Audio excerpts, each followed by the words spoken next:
दोस्तों नमस्कार। आज हम आपको हिंदी व्याकरण में जो आपका टॉपिक चल रहा था संज्ञा से अवयव तक, उसमें आपको वाच्य यानी वॉइस टॉपिक लेकर आए हैं। देखिए, वाच्य होते क्या है। वाच्य क्रिया का रूपांतरण है जिसके द्वारा यह पता चलता है कि वाक्य में कर्म, कर्ता, कर्म या भाव में से किसकी प्रधानता है। या हम ऐसा बोल सकते हैं कि वाच्य एक कहने का तरीका है। वाच्य क्या है? कहने का तरीका। वाक्य के कहने का तरीका वाच्य है यानी वॉइस है। अब वाच्य जो है, वाच्य के तीन भेद होते हैं। देखिएगा, वाच्य के तीन भेद होते हैं, एक कृतवाच्य, एक कर्मवाच्य और एक भाववाच्य। कृतवाच्य क्या होता है?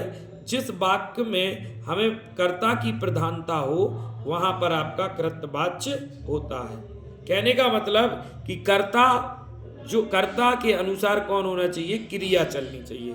मतलब कर्ता में कौन सा लिंग है, वचन है, कारक है, वही क्रिया में लिंग, वचन और कारक होना चाहिए। तो आप समझ जाइएगा कि वह कौन सा वाच्य है? कृतवाच्य। और एक और बात कि कृतवाच्य सकर्मक और अकर्मक दोनों प्रकार की क्रियाओं से मिलकर बनता है। सकर्मक और अकर्मक। सकर्मक वो क्रियाएं होती हैं जिनमें कर्म होता है और अकर्मक वो क्रियाएं होती हैं जिनमें कर्म अर्थात काम नहीं होता है। तो कृतवाच्य उसे कहते हैं जिसमें कर्ता की प्रधानता हो। जैसे कि कुछ एग्जाम्पल से समझते हैं। देखिएगा, जैसे एग्जाम्पल है, राम ने दूध पिया। तो राम देखिए पुल्लिंग है। क्या है? पुल्लिंग, एक वचन है। और क्रिया में भी पुल्लिंग और एक वचन ही है, पिया। तो यहां पर कौन सा वाच्य होगा? कृतवाच्य होगा। राम ने दूध पिया। इसी तरीके से सीता गाती है। तो देखिए, सीता स्त्रीलिंग है और गाती जो क्रिया है वो भी स्त्रीलिंग है। यानी कर्ता के अनुसार क्रिया का जो है लिंग वचन कारक है। जो कर्ता में लिंग वचन कारक है वही क्रिया में लिंग वचन कारक है। अर्थात ये भी आपका जो है कर्ता के अनुसार क्रिया है, तो ये कृतवाच्य है। दूसरा है, मैं स्कूल गया। तो मैं देखिएगा, मैं एक आपका जो है पुरुषवाचक के लिए इस्तेमाल हो रहा है, अर्थात एक वचन है और कर्ता है। तो मैं में जो क्रिया है वो आपके जो मैं जो है उसमें जो आपकी लिंग है वो आपका क्या है? पुल्लिंग है। और गया में भी क्या है? पुल्लिंग। यानी इसका मतलब है कि मैं जो है, क्रिया जो गया है वो मैं के अनुसार है, अर्थात इसमें भी कृतवाच्य होगा। तो कृतवाच्य जहां पर क्रिया कर्ता के अनुसार चले, अर्थात क्रिया में वही लिंग वचन कारक हो जो कर्ता में लिंग वचन कारक होते हैं, तो ऐसे वाच्य को हम कृतवाच्य कहते हैं। और इसमें सकर्मक और अकर्मक दोनों क्रियाएं होती हैं। दूसरा जो हमारा वाच्य है वो है कर्मवाच्य। अब नाम से समझ रहे होंगे कि कर्मवाच्य यानी जिस वाक्य से कर्म की प्रधानता हो या जिस वाक्य में कर्म के अनुसार क्रिया चलती हो उसे हम कर्मवाच्य कहते हैं। और ये सिर्फ सकर्मक क्रिया से बनेगा। कर्मवाच्य ओनली किससे बनेगा? सकर्मक क्रिया से ही बनेगा। आइए एग्जाम्पल से समझते हैं। देखिए, लेख लिखा गया। तो लेख क्या है? कर्म। कर्म कैसा है? आपका एक वचन में है, पुल्लिंग है, और गया भी पुल्लिंग है, यानी क्रिया भी कर्म के अनुसार है, इसलिए यहां पर कर्मवाच्य होगा। अर्थात कर्ता तो है ही नहीं यहां पर। लेख लिखा गया, गीत गाया गया।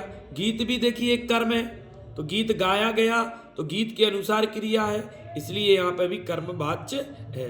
पुस्तक पढ़ी गई। पुस्तक देखिएगा एक आपका जो है कर्म है और गई जो है यानी पुल्लिंग स्त्रीलिंग है और गई भी स्त्रीलिंग है, यानी कर्म के अनुसार क्रिया है, तो यहां पर भी कर्मवाच्य होगा। कर्मवाच्य का मतलब जहां कर्म हो और सिर्फ सकर्मक क्रिया से बना हो और कर्म के अनुसार ही क्रिया का बोध होता हो। अर्थात कर्म में जो लिंग वचन कारक हैं वही क्रिया में लिंग वचन कारक होना चाहिए, तब वो कर्मवाच्य होता है। देखिए, अगला है भाववाच्य। जो तीसरा वाच्य है वो भाववाच्य। इसका मतलब जहां क्रिया की प्रधानता हो। जिस वाक्य में भाव यानी क्रिया की प्रधानता का बोध हो वो भाववाच्य होता है। कहने का मतलब ना क्रिया कर्म के अनुसार हो और ना कर्ता के अनुसार हो, क्रिया स्वयं अपने अनुसार चलती हो तो वहां भाववाच्य होता है। और यह वाच्य सिर्फ अकर्मक क्रियाओं से बनता है, कर्म वहां पर नहीं होता है। हाँ, कर्ता हो सकता है, लेकिन इसकी सबसे अच्छी पहचान है कि इनके बीच में क्रिया के साथ नहीं शब्द जुड़ा होगा। क्या जुड़ा होगा? नहीं। जैसे मुझसे चला नहीं जाता, उससे चुप नहीं रहा जाता, सीता से हंसा नहीं जाता। तो ये जब आपकी क्रिया के साथ नहीं जुड़ जाता है तो ये भाव बन जाता है, अर्थात क्रिया प्रधान हो जाता है, तो यहाँ पर भाववाच्य होता है। देखिए वाच्य प्रयोग, वाच्य प्रयोग वैसे ही होते हैं जैसे हम वाच्य के भेद यानी वाच्य को पहचानते हैं। ठीक, तो वाच्य प्रयोग भी तीन है, कर्तरी प्रयोग, कर्मणि प्रयोग और भावे प्रयोग। कर्तरी प्रयोग यानी कर्ता की प्रधानता जिस वाक्य में हो, अर्थात कर्ता के अनुसार लिंग वचन, कर्ता जिस लिंग वचन कारक में होगा उसी लिंग वचन कारक में क्रिया होनी चाहिए, तो ये कर्तरी प्रयोग होगा। सेम कर्मणि प्रयोग यानी कर्म के अनुसार लिंग वचन कारक क्रिया में भी हो तो वो कर्मणि प्रयोग होगा। और भाव प्रयोग में जब क्रिया किसी के अनुसार ना हो तो वहां पर भाव प्रयोग होगा। अब एग्जाम्पल से समझते हैं। देखिए जैसे हमने 3 एग्जाम्पल लिखे, कर्तरी प्रयोग के 2, कर्मणि के 2 और भाव के 3। तो देखिए कर्तरी में राम पुस्तक पढ़ता है, तो राम क्या है? पुल्लिंग है, और पुस्तक क्या है? स्त्रीलिंग है, तो पढ़ता क्या है? पुल्लिंग है। यानी क्रिया जो है कर्ता के अनुसार है। क्रिया किसके अनुसार है? कर्ता के अनुसार, यानी कर्तरी प्रयोग। इसी तरीके से दूसरा है सीता आम खाती है, तो देखिए सीता स्त्रीलिंग है जबकि आम पुल्लिंग है और खाती क्या है? स्त्रीलिंग। यानी सीता खाती किसके अनुसार है? कर्म के अनुसार, सॉरी कर्ता के अनुसार, इसलिए इसमें कर्तरी प्रयोग होगा। कहने का मतलब है कि कर्ता के अनुसार क्रिया हो तो वो कर्तरी प्रयोग होगा, और कर्म के अनुसार क्रिया हो तो वो कर्मणि प्रयोग होगा। जैसे कि राधा ने गीत गाया, तो देख गीत तो पुल्लिंग है, पुल्लिंग है, और गाया भी क्या है? पुल्लिंग, जबकि राधा क्या है? स्त्रीलिंग। यानी गीत के अनुसार क्रिया है, कर्म के अनुसार क्रिया है, तो ये कर्मणि प्रयोग है। जैसे मोहन ने किताब पढ़ी, मोहन तो पुल्लिंग है लेकिन किताब स्त्रीलिंग है, और पढ़ी भी स्त्रीलिंग है, अर्थात यहाँ पर कर्म के अनुसार क्रिया है, तो ये आपका क्या होगा? कर्मणि प्रयोग होगा। इसी तरीके से भाव प्रयोग में हमने आपको बताया कि सबसे अच्छी पहचान है कि नहीं, नहीं और नहीं जुड़ा होता है किसके साथ? किसके साथ? क्रिया के साथ। राम से रोया नहीं जाता, रोना क्रिया है, उसके साथ नहीं है।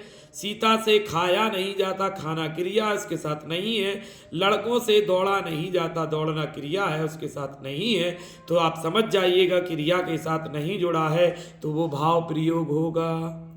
तो दोस्तों अगर वीडियो आपको पसंद आया हो तो वीडियो को लाइक करें, सब्सक्राइब करें, कमेंट करें और बेल आइकन जरूर दबाएं, जिससे नई वीडियो आपके पास तुरंत पहुंचे, और वीडियो को अधिक से अधिक लोगों तक शेयर जरूर करें। और दोस्तों अगर वीडियो को फेसबुक पर देख रहे हो तो हमारे फेसबुक पेज को फॉलो जरूर करें।